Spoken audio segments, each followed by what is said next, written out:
প্রিয় দর্শক, আসসালামু আলাইকুম এবং অফুরন্ত শুভকামনা সবার জন্য। গতকাল মঙ্গলবার 7 এপ্রিল জাতীয় সংসদে হঠাৎ ঝলসে উঠলেন ব্রাহ্মণবাড়িয়া 2 আসন থেকে স্বতন্ত্র সংসদ সদস্য, যিনি বিএনপিকে চ্যালেঞ্জ করে স্বতন্ত্র থেকে সংসদ সদস্য নির্বাচিত হয়েছিলেন ব্রাহ্মণবাড়িয়া 2 আসন থেকে। পুরো দেশে ত্রয়োদশ জাতীয় সংসদ নির্বাচনে যতগুলো বিষয় নিয়ে কথা হয়েছে নির্বাচন পূর্ব এবং নির্বাচন উত্তরকালে, তো সেই আলোচিত বিষয়গুলোর মধ্যে একটি ছিল ব্রাহ্মণবাড়িয়া 2 আসন থেকে নির্বাচিত রুমিন ফারহানার বিজয়ী হয়ে আসাটি স্বতন্ত্র সংসদ সদস্য হিসেবে। কারণ বাংলাদেশে এটি খুব একটি টাফ বিষয়। প্রিয় দর্শক শ্রোতা, নিশ্চয়ই আপনারা আমার সঙ্গে একমত হবেন। দল থেকে বেরিয়ে দলকে চ্যালেঞ্জ করে স্বতন্ত্র থেকে জিতে আসা এরকম উদাহরণ বাংলাদেশে খুব কম আছে। তো রুমিন ফারহানা কিন্তু সেটি ঘটিয়ে দেখালেন। তো রুমিন ফারহানা বরাবরই আলোচিত একজন মানুষ, নানা কারণে আলোচনায় থাকেন, বিতর্কও হয়েছে তাকে নিয়ে অনেক। আমি আমার এই চ্যানেল থেকে বেশ কয়েকটি এপিসোড করেছিলাম তার অতীতের কিছু নেতিবাচক কথাবার্তা এবং ভূমিকা নিয়ে। তো গতকাল আমরা যে রুমিন ফারহানাকে পেলাম, তিনি সম্পূর্ণ ভিন্ন এক রুমিন ফারহানা। তো মনে হচ্ছিল আমার, এটি আমার ব্যক্তিগত অনুভূতি, যে অল্প সময়ের জন্য হলেও রুমিন ফারহানা হয়ে উঠেছিলেন জাতীয় সংসদে জুলাই অভ্যুত্থানের প্রতিভূ, জুলাই অভ্যুত্থানের একজন প্রতিনিধি। সেভাবেই কিন্তু তার বক্তব্য ছিল গতকাল। এবং তার সাবেক নিজ দল বিএনপির বিরুদ্ধে গিয়েছে তার সবগুলো বক্তব্য। তিনি কিছু মিথ্যে বলেননি, বাড়িয়েও বলেননি। তার এই সত্য কথন তার সাবেক দল বিএনপির বিরুদ্ধে গেছে। এবং সেই আপনারা যারা শুনেছেন তার সেই বক্তব্য, নিশ্চয়ই আমার সঙ্গে একমত হবেন, অল্প সময়ের জন্য হলেও দল হিসেবে পুরো বিএনপিকে প্রশ্নের মুখে ঠেলে দিয়েছে এবং আত্মজিজ্ঞাসা জাগ্রত করেছে বিএনপির মধ্যে, যদি করে থাকে এবং যদি তাদের কারোর মধ্যে আত্মজিজ্ঞাসা থেকে থাকে। সুপ্রিয় দর্শক শ্রোতা, মূল কথায় আসি। তিনি গতকাল যা যা বলছিলেন, প্রথমত তিনি রাষ্ট্রপতির ভাষণের উপর যে ধন্যবাদ প্রস্তাব, এবং সেই ধন্যবাদ প্রস্তাবের উপর দীর্ঘ সময় ধরে আলোচনা হয়, তো সেই ধন্যবাদ প্রস্তাবের আলোচনায় তিনি গুরুত্বপূর্ণ কিছু কথা বলেছেন এবং ঠিক এই সময়ের রাজনীতিকে সেইটি প্রতিফলিত করেছে, এই সময়ের রাজনীতির প্রতিফলন ঘটেছে তার বক্তব্যে। তো প্রথমে তিনি কথা বলছিলেন আমাদের ব্যাংক এবং বিশ্ববিদ্যালয়গুলোতে রাজনীতিকরণ নিয়ে। সুস্পষ্ট বক্তব্য, খোরধার, টু দ্য পয়েন্ট।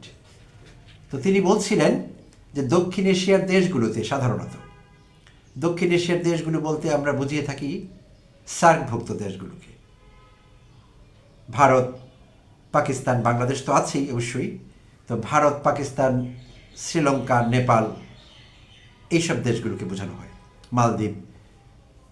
তো তিনি বলছিলেন দক্ষিণ এশিয়ার দেশগুলোতে সাধারণত কেন্দ্রীয় ব্যাংকের গভর্নর এবং বিশ্ববিদ্যালয়গুলোর ভাইস চ্যান্সেলর নির্বাচিত হয়ে থাকেন বা নিয়োগ পেয়ে থাকেন যোগ্যতার ভিত্তিতে এবং উচ্চতর যোগ্যতা। এবং তিনি স্পেসিফিকলি মেনশন করছিলেন যে তাদের অনেকেরই প্রিন্সটন কিংবা ক্যালিফোর্নিয়া ইউনিভার্সিটির পিএইচডি থাকে, অর্থাৎ বিদেশ থেকে পিএইচডি ডিগ্রিধারী উচ্চতর শিক্ষা এবং যোগ্যতা সম্পন্ন লোকেরা কেন্দ্রীয় ব্যাংক এবং বিশ্ববিদ্যালয়গুলোতে নিয়োগ পেয়ে থাকেন। সেই বক্তব্যটি তিনি রাখলেন এবং তিনি তখন তুলনা করলেন আমাদের সাম্প্রতিক সময়ে আমাদের নতুন সরকার, বিএনপি দলীয় সরকার, সেই সরকার কি কি করেছে অল্প সময়ের মধ্যে, পুরো জাতিকে স্তব্ধ করে দিয়ে, স্তম্ভিত করে দিয়ে, তারা যেভাবে দলীয়করণ দিয়ে সরকারের যাত্রা শুরু করেছে, সেই বিষয়টির দিকে তিনি ইঙ্গিত করলেন। এবং তিনি বললেন খোলাখুলি যে বাংলাদেশ ব্যাংকে যাকে গভর্নর নিয়োগ দেওয়া হলো, তিনি একটি সোয়েটার ফ্যাক্টরির মালিক। তো তিনি চোখে আঙুল দিয়ে দেখিয়ে দিলেন যে এই নিয়োগ জাতীয় স্বার্থে হয়নি, দেশের স্বার্থে হয়নি, এখানে পুরোপুরি দলীয়করণ হয়েছে, দলের স্বার্থ দেখা হয়েছে, যদিও তাদের স্লোগান বাংলাদেশ ফার্স্ট। তো সেইটি এখন একটি কথার কথা বলে অনেকের কাছে মনে হচ্ছে, কারণ বাংলাদেশ ব্যাংকের মতো কেন্দ্রীয় ব্যাংক যেটি আমাদের, এটি একটি ওয়াচডগ, পুরো দেশের ব্যাংকিং ব্যবস্থাকে নিয়ন্ত্রণ করবার জন্য এটি ওয়াচডগ হিসাবে বিবেচিত হয়ে থাকে। আর সাধারণত শেখ হাসিনা আমলে আমরা ব্যত্যয় ঘটতে দেখেছি, সেখানে পছন্দের মানুষদের গভর্নর হিসেবে নিয়োগ দেওয়া হয়েছে, তারা অনেক সময় ক্রাইটেরিয়া ফুলফিল করেননি, গভর্নর হবার যোগ্যতা অনেকের ছিল না, আমলা ছিলেন, সচিব ছিলেন সরকারের, সেটি ভিন্ন কথা, কিন্তু বাংলাদেশ ব্যাংকের গভর্নর হবার যোগ্যতা অন্যরকম। তো সেটি অনেকেরই ছিল না। আওয়ামী লীগ আমলে শেখ হাসিনা সেগুলো করেছেন। তো সেই কারণেই শেখ হাসিনা জয় বাংলা হয়েছেন সবংশে। সবংশে বলতে আমি বোঝাচ্ছি পুরো দল নিয়ে। তো বিএনপি ক্ষমতায় এসে শেখ হাসিনার পদাঙ্ক অনুসরণ করবেন সেটি আমাদের কশ্চিনকালও আমাদের ভাবনায় ছিল না। বাট বিএনপি সেই কাজটি করলেন এবং দেশে বিদেশে সব জায়গায় বিষয়টি সমালোচিত হয়েছে। এখনকার বাংলাদেশ ব্যাংকের গভর্নরের নিয়োগের কথা বলছি, এক্সকিউজ মি। তো এইটি একটি বিষয়। আর তিনি বিশ্ববিদ্যালয়ের ভিসি এবং প্রো ভিসিদের নিয়োগের কথা বলছিলেন, যেটি পুরোপুরি রাজনৈতিকভাবে হয়েছে। কেউ বিএনপি দলের বর্তমান নেতা পজিশনে আছেন, দলে ছিলেন, কেউ কেউ বিএনপি দলীয় শিক্ষক নেতা, অর্থাৎ পুরো বিষয়টি রাজনৈতিকভাবে নিয়ন্ত্রণ করা হয়েছে। ভিসি এবং প্রো ভিসির নিয়োগগুলো বিএনপি দলীয়দের থেকে হয়েছে। তো এই বিষয়ে তিনি বক্তব্য রাখলেন, বিএনপিকে একটি গোতো মারলেন। তো জানি না তাদের কাতুকুতু হয়েছে কিনা, না হবারই কথা, কারণ এরপরেও কিন্তু তারা এইসব কর্মকাণ্ড জারি রেখেছেন। হুশ হয়েছে যে গুতু খেয়ে, এরকম বলা যায় না। তো এই বিষয়টি নিয়ে তিনি কথা বলেছেন এবং আলোচনার সেই অংশে রাষ্ট্রপতিকে উল্লেখ করে, রাষ্ট্রপতির বক্তব্যের একটি অংশকে উল্লেখ করে তিনি বলছিলেন যে রাষ্ট্রপতি তার বক্তব্যে মেনশন করেছিলেন যে বাংলাদেশের যে অলিগার্কিক ব্যবস্থাটি আছে, আমাদের অর্থনৈতিক কাঠামো, সেইটিকে ভেঙে ফেলতে হবে, ভেঙে ফেলে বিনিয়োগ ভিত্তিক কাঠামো গড়ে তুলতে হবে। তো এই প্রেক্ষাপটে রুমিন ফারহানা বললেন, কিন্তু আমি আশা করি যে সালমান রহমান গেছেন, তার পরিবর্তে আবার সাইফুল এসে ঢুকে যাবেন না অর্থ ব্যবস্থার নিয়ন্ত্রক হিসেবে, সরকারের প্রাইভেট ইনভেস্টমেন্ট বা এরকম বিষয়গুলোর উপদেষ্টা হিসেবে সাইফুল যাতে ঢুকে না পড়েন, এবং তিনি আশা করেন সাইফুল ঢুকে যাবে না এই জায়গায়। প্রিয় দর্শক শ্রোতা, নিশ্চয়ই আমরা বুঝতে পারছি এস আলম গ্রুপের সাইফুল আলমকে তিনি ইঙ্গিত করেছেন যে সালমান গেছে, জিনের বাদশাহ, সাইফুল ঢুকে যাচ্ছে, এরকম যাতে না হয় তিনি এই আশাবাদ ব্যক্ত করেছেন। তো এইটিও আরেকটি গুতু, যদিও আমরা দেখছি বর্তমান সরকার নানাভাবে সাইফুল আলমের স্বার্থ রক্ষার চেষ্টা করছে। কারণ সম্প্রতি আমরা দেখেছি এস আলমের একটি আর্থিক সংস্থাকে, একটি ফাইন্যান্সিয়াল ইনস্টিটিউশনকে পুরো মাত্রায় বাণিজ্যিক কার্যক্রম চালাবার সুযোগ করে দেওয়া হয়েছে। যদিও তাদের অনেক টাকা ঋণ আছে। এটি একটি, আসলে আমি দুঃখিত, এটি আর্থিক প্রতিষ্ঠান না, এটি একটি কমিউনিকেশন প্রতিষ্ঠান। তো সেই প্রতিষ্ঠানের ঋণ আছে কোটি কোটি টাকা, সেটি বাংলাদেশ সরকারের কাছে ঋণ আছে, বাইরের কোম্পানিগুলোর সাথে ঋণ আছে, ইন্টারন্যাশনাল গেটওয়ে সেগুলোর সঙ্গে ঋণ আছে অনেক টাকা। সেই ঋণ পরিশোধ হয়নি, তবুও তাদেরকে পুরো মাত্রায় বাণিজ্যিক কার্যক্রম শুরু করবার অনুমতি দেওয়া হয়েছে। সাম্প্রতিককালে ঘটেছে ঘটনাটি। তো এখনও যদি এস আলমের স্বার্থ রক্ষা করা হয়, যেটি করবার কোনো প্রয়োজন নেই, তখন সেই প্রশ্নগুলো আরও জোরালোভাবে উঠে এবং রুমিনের এই বক্তব্যের যথার্থতা আমরা কিন্তু বুঝতে পারি। তো এই ছিল রুমিনের বক্তব্যের একটি অংশ। আর এছাড়া তিনি আরও কিছু গুরুত্বপূর্ণ কথা বলেছেন জুলাই অভ্যুত্থান ইস্যুতে, জুলাই সনদ বাস্তবায়ন ইস্যুতে, সার্বিকভাবে জুলাই নিয়ে তিনি কিছু কথা বলেছেন। সেটি আমি বলছিলাম যে অল্প সময়ের জন্য মনে হচ্ছিল তিনি জুলাইয়ের মুখ, জুলাইয়ের প্রতিনিধি, জুলাইয়ের প্রতিভূ। তো জুলাই সম্পর্কে তিনি যে কথাগুলো বললেন খুবই গুরুত্বপূর্ণ, প্রণিধানযোগ্য। এই মুহূর্তে বিএনপি যা করছে তিনি একেবারেই তার বিপরীতে বক্তব্য রেখেছেন এবং বিএনপিকে গতু মেরে সজাগ করবার চেষ্টা করেছেন যে তারা যা করছে সেটি ঠিক নেই। তো তিনি যে বললেন জুলাই ইস্যুতে, তার বক্তব্যটি আমি হুবহু কোট করছি। তিনি বললেন, হাজার হাজার মানুষের আত্মত্যাগের ফসল হচ্ছে আজকের এই সংসদ। এই মানুষগুলো কারা? যাদের আত্মত্যাগের বিনিময়ে আমরা আজকে কেউ এমপি, কেউ মন্ত্রী, কেউ সরকারি দলে, কেউ বিরোধী দলে। তাদের স্বপ্ন কী ছিল? তারা জানতো তারা কেউ মন্ত্রী এমপি হবেন না। তারা ছিলেন সাধারণ মানুষ, একেবারে খেটে খাওয়া সাধারণ জনগণ। তারা একটা নতুন বাংলাদেশ তৈরির স্বপ্ন দেখেছিলেন, একটা নতুন রাজনীতি নির্মাণের স্বপ্ন দেখেছিলেন। শহীদদের যে প্রত্যাশা নিয়ে এই গণ অভ্যুত্থান, সেই প্রত্যাশা কিন্তু বায়বীয় বা অলীক কোনো বিষয় নয়। খুব গুরুত্বপূর্ণ লাইন কিন্তু, প্রিয় দর্শক শ্রোতা। শহীদদের যে প্রত্যাশা নিয়ে এই গণ অভ্যুত্থান, সেই প্রত্যাশা কিন্তু বায়বীয় বা অলীক নয়, মৌলিক বিষয় ছিল না। এখনও যদি আমরা দেয়ালে তাকাই, আমাদের তাদের স্বপ্নের কথা দেখতে পাই, তারা দেয়ালে লিখে গেছেন। তারা দেয়ালে লিখে গেছেন, উই ওয়ান্ট জাস্টিস, দেশটা কারো বাপের না, তুমি কে আমি কে, বিকল্প বিকল্প, আসছে ফাগুন আমরা হব দ্বিগুণ, শোনো মহাজন আমরা বহুজন, নাটক কম করো পিউ। তো তিনি দেয়াল লেখন থেকে, গ্রাফিটি যেগুলোকে বলি আমরা, সেগুলো থেকে উদ্ধৃতি দিচ্ছিলেন। প্রিয় দর্শক শ্রোতা, এখনও এইসব গ্রাফিটির দিকে আমাদের চোখ যদি আটকে যায়, অনেক দেয়ালে এখনও সেগুলো আছে, আমরা কিন্তু শিহরিত হই। আমাদের অনেকের গায়ে গুজ বাম্পস হয়, অর্থাৎ গায়ে কাটা দেয়া যেটিকে বলি আমরা, গায়ের লোম দাঁড়িয়ে যায়। আর তাদেরই সেটি হয় যারা সত্যিকার অর্থে জুলাই অভ্যুত্থানের গুরুত্ব অনুধাবন করেন, যারা সত্যিকার অর্থে জুলাই অভ্যুত্থানকে ধারণ করেন, জুলাই সনদের বাস্তবায়ন চান। সবার হবে না, হবার কোনো কারণ নেই।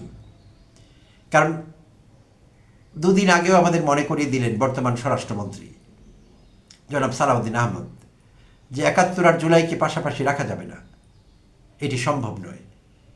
তার কাছ থেকে এই লেকচার আমাদের শুনবার দরকার ছিল না। তিনি পণ্ডিত, আমি মানছি, সংবিধান বিষয়ে ভালো পড়াশোনা আছে তার, কোট করে কথা বলতে পারেন, কত অনুচ্ছেদ, কোন তফসিল, এগুলো তার মুখস্থ আছে। তো থাকলেও তার কাছ থেকে এই লেকচার আমরা শুনতে চাইনি, প্রয়োজনও নেই এই বিতর্ক তৈরি করবার। তিনি বললেন ৭১ আর ২৪কে একসঙ্গে জায়গা দেওয়া যাবে না। এই তুলনা করে তিনি ২৪কে ছোট করেছেন। আমরা কিন্তু এই তুলনা না করে ৭১কে ছোট করছি না, বাট তিনি ২৪কে ছোট করেন যখন তিনি এই তুলনা করেন, এবং এই তুলনা করবার তার কোনো প্রয়োজন নেই। সংবিধান মাথার নিচে দিয়ে তিনি শুয়ে থাকতে হতো তাকে এখনো ভারতে, সেই শিলংয়ের কোনো জায়গায়। যেই সংবিধান নিয়ে তিনি এতটা উচ্ছ্বসিত, যেই সংবিধানকে তিনি এতটা গ্লোরিফাই করতে চান, যেই সংবিধান দশকের পর দশক ধরে আমাদের দেশে মনস্টার তৈরি করেছে, হাসিনার মতো মনস্টার তৈরি করেছে, এরশাদের মতো ডিমন তৈরি করেছে, সেই সংবিধান নিয়ে তিনি এতটা উচ্ছ্বসিত। তো সেই সংবিধানের পাশে তিনি ২৪কে জায়গা দেবেন না। আমরা ৭১-এর পাশে ২৪-এর জায়গা চাইনি, আমরা ২৪-এর জায়গায় ২৪কে দেখতে চেয়েছি। আর সালাউদ্দিন আহমেদি একমাত্র লোক না যিনি ৭১ ধারণ করেন। তিনি মুক্তিযুদ্ধ ছিলেন না, তার মুক্তিযুদ্ধ হবার বয়স ছিল না তখন, আমারও ছিল না, তো অনেকেরই ছিল না আমাদের। তো কত বড় মুক্তিযোদ্ধা তিনি, সেটি বারবার প্রমাণ করবার দরকার নেই। কারণ বারবার তিনি সে কথা বলতে গেলে, বারবার তিনি অপ্রাসঙ্গিকভাবে ৭১কে টেনে আনলে, মুক্তিযুদ্ধকে গ্লোরিফাই করবার চেষ্টা করলে আমাদের বরং সন্দেহ হবে মুক্তিযুদ্ধ সম্পর্কে তার ভূমিকা, তার ধারণা, এটি নিয়ে আমাদের সন্দেহ হবে। তো তিনি এই সন্দেহ আমাদের মধ্যে না জাগালেই পারেন, বাট তিনি জাগাচ্ছেন, বারবারই তিনি সেটি বলছেন। আর তিনি জুলাইকে যতটা তুচ্ছ তাচ্ছিল্য করছেন, আমরা নির্বাচনের পরপরই দেখছি, প্রথম অধিবেশনের প্রথম দিন থেকে আমরা দেখছি তিনি যেভাবে প্রত্যাখ্যান করছেন, ছোট করছেন, তুচ্ছ করছেন, কথার মার পেয়েছে নানাভাবে। আবার কথায় কথায় বলছেন আমরা বিভ্রান্ত করবার চেষ্টা করছি, আমরা বিভ্রান্তি সৃষ্টি করছি, আমরা যারা জুলাইয়ের পক্ষে কথা বলছি। তো এই মানুষটি দ্বিমুখী ভূমিকা নিয়েছেন। একবার বলছেন আমরা তো আছি, আমরা তো জুলাই চাই, আরেকবার বলছেন গণভোট কিসের, গণভোট লাগবে কেন, জুলাই সনদ কি। তো দেখছি আমরা এই বাইপোলার ডিসঅর্ডার তাদের অনেকের মধ্যেই। তো রুমিন ফারহানা সেটি স্মরণ করিয়ে দিলেন যে জুলাই তুচ্ছ তাচ্ছিল্য করবার কোনো বিষয় নয়, জুলাইকে ধারণ করতে হবে। আর এত লোকের আত্মত্যাগের বিনিময়ে সালাউদ্দিন সাহেব প্রথমে হলেন এমপি, পরে হলেন মন্ত্রী, এগুলো কিচ্ছু তার হবার কথা ছিল না। তিনি আরও কতদিন ভারতে থাকতেন সেটি আসলে দেখার বিষয় ছিল। জীবদ্দশায় বাংলাদেশের ফিরে আসতে পারতেন কিনা, আসতেন কিনা, সেটি বিবেচ্য বিষয় আমাদের। জনাব তারেক রহমান বর্তমান প্রধানমন্ত্রী, লন্ডনে চিরস্থায়ীভাবে থেকে যেতেন কিনা, বাংলাদেশে আর আসতে পারতেন কিনা, সেইটি আমাদের বিবেচ্য বিষয় আসলে। তো তারাই বারবার আমাদের এগুলো মনে করিয়ে দিচ্ছেন, আমরা মনে করাতে চাই না। তো রুমিন ফারহানা যা বলছেন একেবারেই কাটা কাটা কথা, স্পষ্ট উচ্চারণ।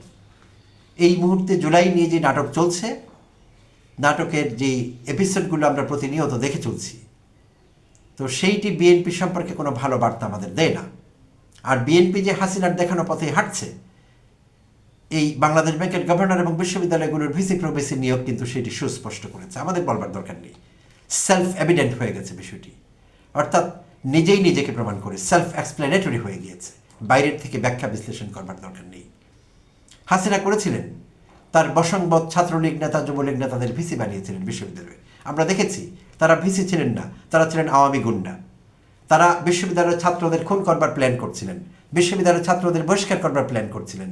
শেখ হাসিনার সঙ্গে কথোপকথনে মাকসুদ কামাল বলছিলেন যে এই ঝামেলাটা যাক, আপা পরে দেখাবো, ব্যবস্থা নিব, প্রত্যেকটির বিরুদ্ধে প্রত্যেকটিকে বের করব।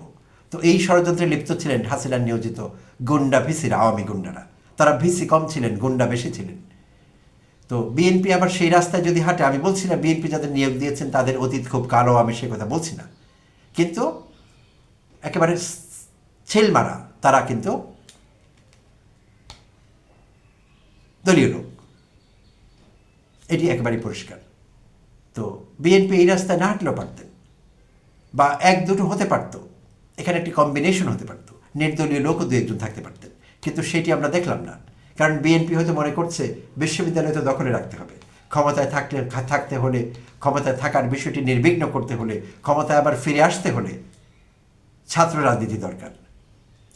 বিশ্ববিদ্যালয়ে ছাত্রদলকে প্রতিষ্ঠিত করা দরকার, আর ছাত্রদলকে প্যাট্রোনাইজ করবে আমাদের বিএনপি মনা ভিসিরা, প্রো ভিসিরা, প্রক্টররা। তো এই চিন্তা থেকে তারা সেই কাজটি করেছে, এটি সুস্পষ্ট, এটি আর কোনো আমাদের বুঝবার দরকার নেই। আর যাকে গভর্নর বানানো হয়েছে বাংলাদেশ ব্যাংকের, তার নিজের 100 কোটি টাকার মতো ঋণ খেলাপি তিনি, এবং কিছুদিন আগেই তিনি ঋণ পুনঃতফসিল করেছিলেন। আর সংসদে যারা নির্বাচিত হয়েছেন বিএনপি দলীয়, তাদের অনেকেই ঋণ খেলাপি। তো ঋণ খেলাপি যখন বেশিরভাগ এমপি হবেন, বাংলাদেশ ব্যাংকের গভর্নর হিমসেলফ যখন ঋণ খেলাপি হবেন, তখন ডটগুলো মেলাতে আমাদের আর কোনো অসুবিধা হয় না। সেই বাংলাদেশ ব্যাংকের গভর্নরের পক্ষে সেই ঋণ খেলাপি ব্যবসায়ীদের বিরুদ্ধে গিয়ে কোনো কঠিন সিদ্ধান্ত নেওয়া, কোনো শক্ত পলিসি বাস্তবায়ন করা, সেটি যুক্তিসঙ্গত না, এমন প্রত্যাশা আমাদের রাখাটা অনুচিত হবে বিএনপির প্রতি। তাহলে আমরা অন্যায় করব, কারণ বিএনপি নির্দিষ্ট একটি চাওয়া, একটি প্রত্যাশা থেকে এই ছক কষেছে। তো আমরা যদি বিপরীত ফল আশা করি, সেটি বিএনপির প্রতি আমরা অন্যায় করব। তেমন অন্যায় আমরা করতে চাই না, সেটি করা ঠিক হবে না। সুপ্রিয় দর্শক শ্রোতা, আবার ফিরে আসি রুমিন ফারহানায়। তো রুমিন ফারহানা, আমি আমার থাম্বনেইলে হাসনাত আবদুল্লাহর ছবি ব্যবহার করেছি, এনসিপি দলীয় নেতা এবং কুমিল্লা 4 আসনের নির্বাচিত সংসদ সদস্য, জুলাইয়ের প্রিয় মুখ হাসনাত আবদুল্লাহ।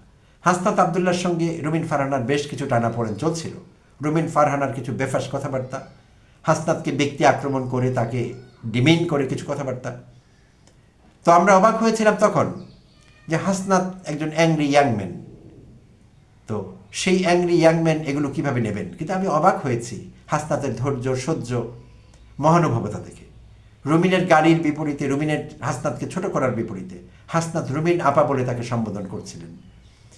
তো পরবর্তীতে রুমিন ফারহানা তার ভুল বুঝতে পেরেছিলেন, তিনি হাসনাতের জন্য গিফট পাঠিয়েছিলেন। নির্বাচনের পরেও বোধহয় তিনি হাসনাতের জন্য গিফট পাঠিয়েছিলেন, নির্বাচনের আগের কথা বলছিলাম।